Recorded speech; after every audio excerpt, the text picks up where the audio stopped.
Monsieur Auguste Mavimbu pour le Codicor, qui va nous entretenir sur le thème légitimité, l'égalité du pouvoir de Brazzaville. Mesdames, Messieurs, chers compatriotes, il est important de faire remarquer que le mal du Congo, ce n'est pas ton voisin qui est assis à ta gauche, ni celui qui est assis à ta droite. Mais le mal du Congo, nous le savons, c'est Denis Sassou Nguesso. Et lorsqu'on a compris ça ainsi,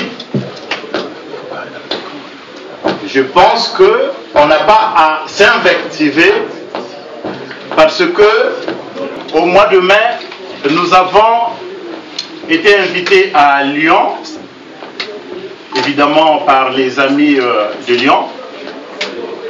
Là-bas, nous avons écouté monsieur le Lion de Makanda qui est ici présent, qui avait dit qu'il avait pris sa part de pouvoir et qu'il invitait à chacun d'entre nous de prendre sa part de pouvoir. C'est un message fort et important qu'il délivrait à cette époque,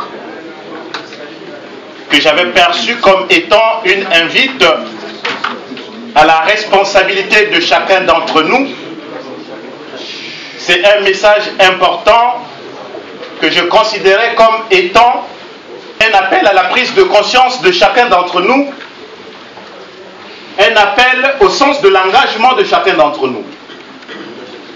Parce que nous avons en face de nous un monstre. Et si, évidemment, on ne fait pas cet effort de s'engager réellement, il sera très très difficile de sortir triomphant dans ce combat. Monsieur, le pouvoir de Denis Sassou Nguesso est un pouvoir sanguinaire, est un pouvoir criminel, est un pouvoir corrompu, est un pouvoir dictatorial, et j'allais même ajouter, est un pouvoir anthropophage. Aujourd'hui, si on peut aller dans cette lancée, je pense au Congo nous sommes près de 4 millions d'habitants. Si on pouvait se lever comme un seul homme et que chacun prenait sa part de pouvoir. Si on pouvait se lever comme un seul homme et que chacun prenait sa part de pouvoir, qu'est-ce qui restera pour Denis Sassou Nguesso? Que nous sommes 4 millions d'habitants, des Congolais. Si chacun pouvait se lever pour prendre sa part de pouvoir, qu'est-ce qui restera à Sassou Nguesso et à tout son clan, bien sûr? Je pense que si on peut se lever comme un seul homme, chacun prend sa part de pouvoir, il ne restera plus rien à Sassou Nguesso et il va s'écrouler. Il faudrait évidemment qu'on tienne compte de cela et nous devons être déterminés et engagés. Cette occasion, l'occasion de ce rassemblement est une occasion belle pour le Conseil de la diaspora congolaise pour la restauration de la démocratie, ainsi que le Codicor, pour livrer notre message. Le message du Codicor porte sur une notion juridique importante que nous avons axé notre message. Il s'agit de la légitimité et de la légalité du pouvoir de Brazzaville. Est-ce que le pouvoir de Brazzaville actuel est-il légal? Est-il légitime?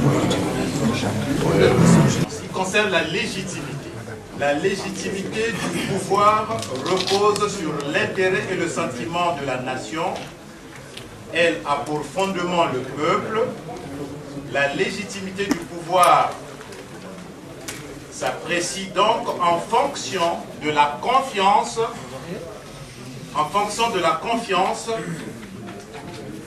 que le peuple accorde à ses représentants. C'est la confiance qui anime la légitimité. S'il n'y a plus confiance, il n'y a plus légitimité. Si le peuple n'a plus de confiance à un pouvoir, ce pouvoir n'est plus légitime. Et donc, n'a plus son droit d'être. Exemple, le pouvoir de Brazzaville. Le peuple n'a plus confiance en ce pouvoir, tout simplement parce que ce pouvoir affame ce peuple. Ce peuple n'a pas le minimum nécessaire pour se soigner, pour se nourrir, pour évidemment assurer les fondamentaux vitaux, les fondamentaux de la vie des gens. Quand finalement ce peuple se trouve dans une situation de déshérité, il est évident que ce peuple ne peut plus avoir confiance à ce pouvoir. Lorsque Denis Sassou Nguesso se déplace, il va aux États-Unis, il dit que au Congo, le problème de la Constitution, c'est le peuple. C'est le peuple qui veut le débat sur la Constitution, qui veut le changement. Nous disons cet après-midi, au nom du Codicor, du haut de cette tribune, que le peuple n'a pas demandé le débat de la Constitution. Nous disons du haut de cette tribune, non au référendum constitutionnel. Nous disons, en tout cas avec force, non au changement de la Constitution. Sassou Nguesso n'a plus la légitimité de parler au nom du peuple congolais.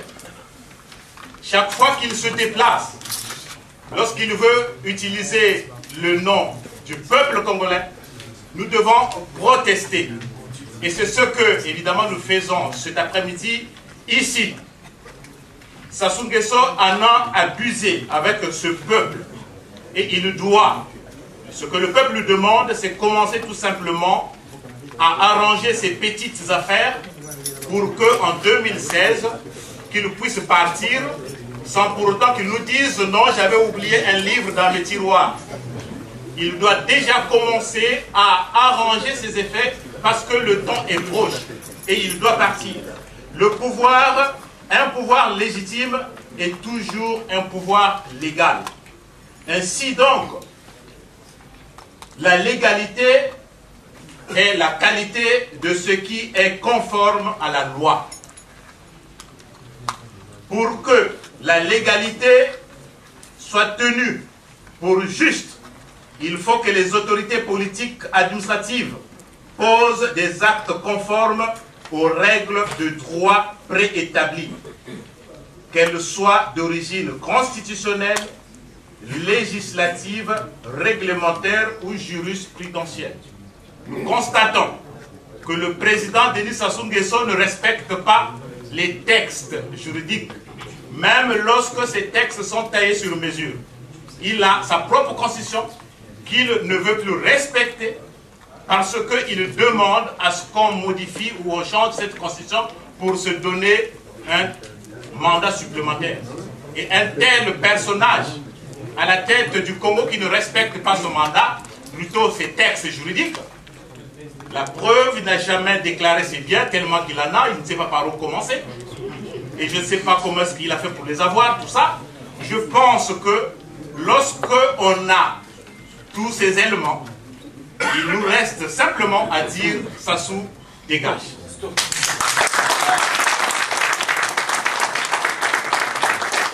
En clair, le pouvoir actuel établi à Brazzaville manque de légitimité. C'est un pouvoir qui excelle dans l'intimidation, la corruption du peuple.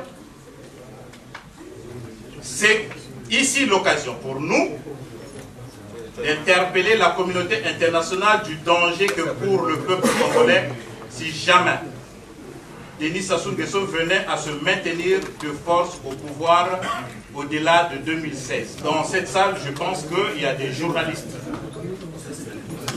Chaque fois que nous organisons de tels rassemblements, c'est pour évidemment faire passer des messages qui doivent être relayés. Parce que lorsque Sassou s'exprime à Washington, il utilise les antennes des grandes radios, des radios internationales, pour se faire entendre. Mais en même temps, lorsque nous ripostons évidemment par nos messages, nous aimerions que ces messages parviennent à Denis Sassou Nguesso. Pour terminer, nous disons qu'il y a urgence de réclamer le changement au Congo-Brazzaville. Le pouvoir de Sassou est anachronique, désuète et moribond. Nous lançons un cri d'alarme à la France, à l'instar des USA, des États-Unis d'Amérique. La France a le devoir de faire entendre sa voix et l'Union européenne de se prononcer concrètement pour s'opposer au changement ou modification de constitution envisagées dans plusieurs pays d'Afrique pour permettre au président sortant de se présenter pour un mandat supplémentaire. Le peuple congolais qui aspire de vivre dans un monde meilleur, un monde épris de paix et de justice,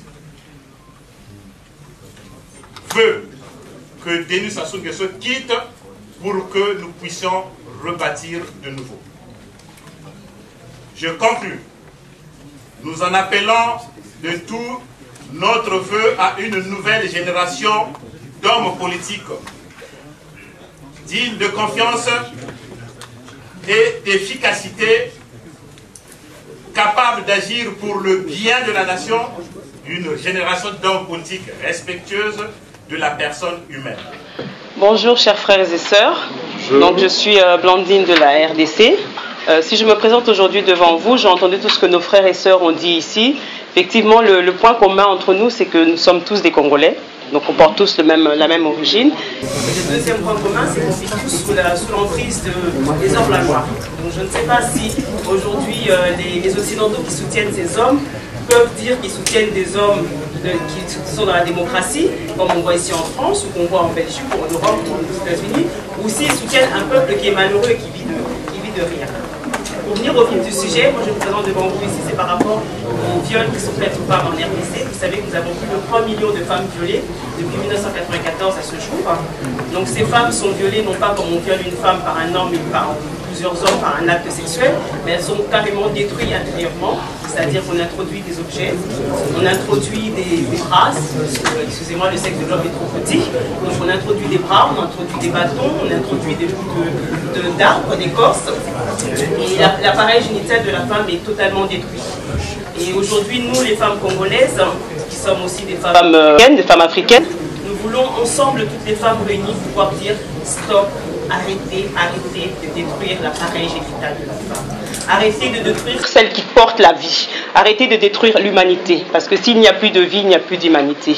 Donc c'est aujourd'hui devant vous que je vous demande, aux femmes congolaises de Brazzaville et aux femmes d'autres pays, si vous êtes là aujourd'hui, de nous soutenir dans cette action, de venir avec nous ensemble, puisque nous allons organiser d'ici l'année prochaine, vous serez informés via les réseaux sociaux, par une grande marche internationale. Cette marche aura pour but de sensibiliser chaque coin de la France. Parce qu'aujourd'hui, les Français sont très mal informés de ce qui se passe en Afrique. Quand je parle du français, c'est le français moyen. Parce que quand on parle des politiciens, ils sont très bien informés de ce qui se passe chez nous. Encore mieux que nous-mêmes qui sommes nés sur cette terre. Donc c'est pour informer la population, puisque vous le savez ici, nous vivons dans une démocratie. Et que la voix du peuple est la voix de Dieu. Aucun homme, tout à l'heure j'ai entendu dire, aucun homme est au-dessus de la loi, c'est Dieu qui est au-dessus de la loi, qui fait la loi. Et la loi de Dieu est la voix du peuple. Donc aujourd'hui, on doit informer la population française pour que, face à cette situation, la population française puisse réagir et nous soutenir dans cet effort pour que plus jamais, je le répète encore une fois, plus jamais aucune femme ne soit violée, que ce soit au Congo RDC, au Congo Brazzaville ou dans un autre pays du monde, puisque le viol de la femme, c'est la destruction de l'humanité. Je vous remercie.